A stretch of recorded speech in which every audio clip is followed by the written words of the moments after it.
Hello, how are you? One of the questions I most commonly get asked by first-time buyers is how much could they borrow to buy a new house? The answer to that will be, unfortunately, it depends. Significantly, we need to take into account any income that they have. Usually that would be earned income, but might be any other income. So if they've got pension income or anything like that, then we can look at that as well.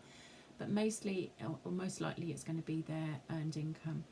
We need to take into account any committed financial expenditure that they also endure. There may be nothing, which is great because then we can look at all of their income, but there may be things such as, for example, credit card balances. We would need to make allowances for credit card balances that they would need to repay. That is, if it's not going to be repaid before the mortgage starts. We would also need to look at any loans or hire purchase agreements, which essentially are monthly commitments that they would need to repay before their mortgage is paid. So that would reduce potentially their disposable monthly income.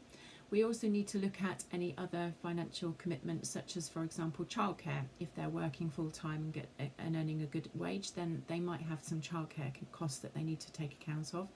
They might also have travel costs, so we would need to make sure that we take account of those. So for them to earn a good wage in London, for example, they may have a monthly travel cost to get there on the train.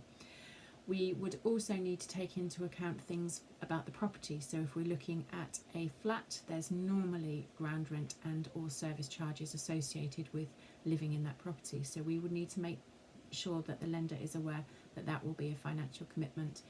If the borrower is looking at a shared ownership scheme, although the mortgage is likely to be less than if they were buying 100% of the property, we do need to take account of the rent that they will pay for the percentage of the property that they don't own.